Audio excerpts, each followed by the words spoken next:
tonight we are. I mean, this is, how do I put it? We on automatic in terms of, the rifling, the weaponry we're using tonight. We're just going all out, and what we're going to do is cover and debunk a number of different myths about Black men.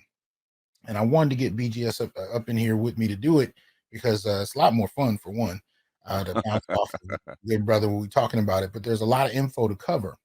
So I wanted to kind of get that in. So let me start. Now, this one was one that I've shown before. It's a study that deals with intimate partner violence that I think is drastically underestimated. It's a 2012 study. Mm-hmm. Right, but it's important for a variety of reasons that I'll cover. But this is entitled "Rates of Bidirectional versus Unidirectional Intimate Partner Violence Across Samples." Here, I think the best way for me to show this before I delve into the numbers is where did it go? There it is. Let me see if StreamYard will work with me real quick. And there, I think there was they've been adding so many different features now. Oh crap, now I gotta go in here and look for it. Okay, 1 second. I think this is important because I think it'll really kind of just drive it home for many. They're not gonna let me show it. They're being extra. Oh, it's not even coming up there. Interesting. Oh, there it is. All right. So real quick. So many of you, I don't know if you guys have seen this one bouncing around social media, right? And this is across race. But what it shows you is when you look at all relationships at the bottom, 84% of relationships are nonviolent. Mm-hmm. Of the 16% that are, right, we find that 42% of that 16% is violence coming from one gender to the other. And 58% of that is bidirectional, violence coming both ways. And then when we look at the unidirectional, meaning one gender extending violence to the other, 28% of that is female, 14% of that is male. I think the reason men are more associated with violence is men tend to use their hands, and of course, men tend to be stronger. Right. So the evidence of violence is more apparent on women. Right? The evidence of violence is more apparent. It gives the illusion that men are the initiators, but you actually find women are. Women tend to use weapons. Women tend to use a lot of verbal abuse, these things, and women tend to usually strike first. But that's it. But the reason I'm showing you this is this actual chart actually comes from the study I'm referencing. Right? So it comes from the study I'm referencing. And that's where they pull it from. But the study has some other interesting components to it. So this is partner violence across samples, sexual orientations, and race/ethnicities, a comprehensive review. The reason it's important as a comprehensive review is it's not just a study. It's a study of multiple studies going back decades. So it's a meta study. Okay. Study of the studies. Right, and some interesting information in here that I thought you guys should see. It says this procedure. So Black men suffer from unidirectional violence to the greatest degree. Wow. According to this study that we just looked at, this is what they produced. This procedure resulted in retaining 7 epidemiological and population-based studies with a total of 82,836 sampling units, 44,930 females, 38,906 males. One of the things I see people doing when they argue against stats is they try to diminish the numbers based on what we don't know. So they'll say, oh, that just came from a study of 40 people. Mm-hmm. I wanted you guys to see, no, this came from a study of over 82,836 sampling units. That's how many different people, right? Almost 45,000 females, almost 40,000 males. So just to put that out there, this is not a lightweight study. This is a meta study of a variety of studies. Because among those reporting IPV and using weighted averages across these samples, 57.9% of the violence reported was bidirectional, right? Correspondingly, 42.1% of the violence reported was unidirectional. So this is going over what I just showed you guys in the chart. Now, hold on.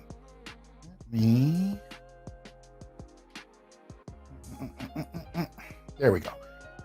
this is part of the same study.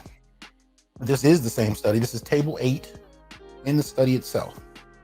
And what it shows you is for each group, white, black, and Hispanic, rates of bidirectional and unidirectional violence, right? So if we stick to the 3 columns in the middle, we're looking at the black community, right? And you can see, and all of these listed on the left are the various studies over the years. Now, they used more than this.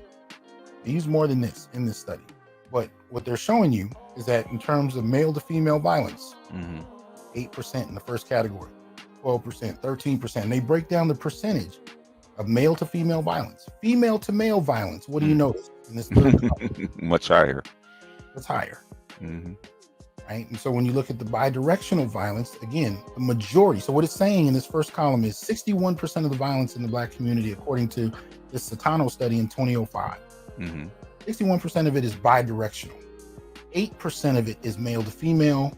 31% of it is female to male. They do that for each of the studies. This is how exact and particular this analysis is. And what they've come to more than anything is that women initiate violence more, even in the black, especially in the black community. Right. Men initiate it less, and the majority of the violence is bidirectional. Any thoughts about that at all? It doesn't surprise me. Klingons. Okay. Doesn't surprise me at all. Damn. But again, these are things that we've reflected on, we've talked about, we've assumed, but we didn't always have the studies. And most of the studies that we tend to find tend to be, I would argue, fundamentally focused on women's experiences. So many of them, even in terms of funding, are geared around women's experiences, and you generally have to dive into the details to find the data on males. Yeah, there's less of a penalty when women actually become violent, whereas men, you're going to jail. And men know that. Yeah. Even if it's evident that she's been violent, there's no guarantee she's going to be the one to go. Right. So men tend not to raise their hands towards women, not in this country. Absolutely. So, again, even though this is a 2012 report, it's covering studies that go back to the 1980s. And it's dealing with almost 90,000 people. So when you really begin to look at how that study breaks out, this is important. Yeah. Because not only does it show you that men are different than how they're characterized, but also that black men find themselves on the receiving end of abuse far more than on the extending end. I mean, black men are most vulnerable to this kind of stuff because there's less of a penalty preventing it. So and black women know that we're not going to jail. You're going to go to jail. We've seen that. Oh yeah, and that's the not only proxy violence, but when you're actually willing to use law enforcement in a way that is more often than not going to be a threat to a black male's existence. Right? When you're willing to call the police on him just because you're upset, knowing full well where it can go, versus if he called the police on you. Right. I mean, black men find if they call the police on a woman, they might get arrested. Yeah, I remember that day. I think was it Cleveland, where the wife had the knife to her husband's throat, and her husband wound up getting shot. Yes, sir. Yeah, the son, I think, called the police at his father's request. Police showed up and shot him, even though she had a knife to his throat. And then they took her to the hospital to make sure she was okay. But she was the murderer. But I got another one that, again, this came across my desk today. And this is a brother that's dealing with the very thing we're talking about. So you guys tell me what your thoughts are about this. Here we go. What a motherfucker got to go through. Hard worker, man. This is what I got. This what I got to deal through with somebody like this. Somebody that's disrespectful. You know what I'm saying? You see what I'm saying? This is the type of shit you got to deal with, man. When a motherfucker work hard every motherfucking day. I work hard every day. I go to every work motherfucking day. I pay my own every motherfucking day. Right? I'm the reason Every why you got motherfucking that day. fucking house. Yeah, whatever. Oh, you can do that? You can do that? What you mad about, though? What you mad about, though? What you mad about? What you mad about? This is what I gotta do with. So anybody that see this shit, just know this for a witness. That come run up on me. Yeah. Look at her ugly ass. The ugly ass is a bitch. Yeah, I'm fat. I'm doing all this. I'm doing all this. And she got 3 baby daddies. One of them tried to kill her. Yeah, and I'm fat. All this shit. Yeah. One of them tried to And kill all her. my baby daddies still trying to marry me. How you doing? How you doing? I'm done with you. You already done with. They still trying. You boy as fuck. So you already done with. Ain't nobody gonna want to fuck with you. They still trying to marry me. Nobody gonna. Yeah, but you in the car with her. Kablock. Okay. Yeah. Any thoughts about that, brother? That's Klingon love, man. That's Klingon love. Typical, but he's still in the car with her. She's still trying to probably gonna have sex with him right after they get home. Where she rubbing on him. Kablock. Yeah, this is but I wanted to show you the battered wife. well, and I wanted to show you, a face to some of the stats we're looking at, because for some people, numbers get to me when presented like this. When I can see the relationship of the numbers between, different experiences, that does something for me. But for some people, it's just a page with numbers on it. I want you to see what this can actually look like. And the thing about it is, far too many brothers, even the brothers listening to this stream right now, watching this stream, have had experiences that are close enough to this shit. Yeah. They've had enough experiences, whether they're going to admit it publicly or not. There's too many brothers that have had similar experiences. So we can laugh at this cat all we want, but some of y'all know you done been him on one level or another, in some fashion or form. But I just wanted to put face to some of these numbers, because part of the reason she could behave like that, is she knew that she's likely not going to go to jail. No matter what happens, even if she does, she's not going to suffer anything near as much as if he had put hands on her in a way that was clearly evidenced. If she was the one sitting there bleeding, yeah, he'd be in jail. Yeah, he'd be in jail. No question. She's not in jail. Even if he calls the police, she's not in jail.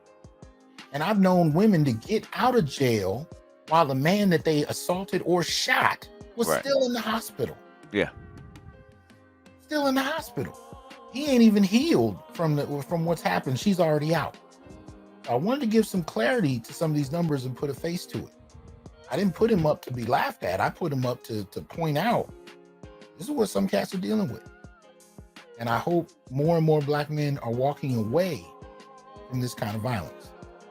Because I think some cats believe that these are all the options they have available to them. It's normal to them. That's just Black women. That's how you show love. Abuse is love. A lot of guys do. He shouldn't even be in the car with her, much less talking about it. No, that shows you that he's not going anywhere.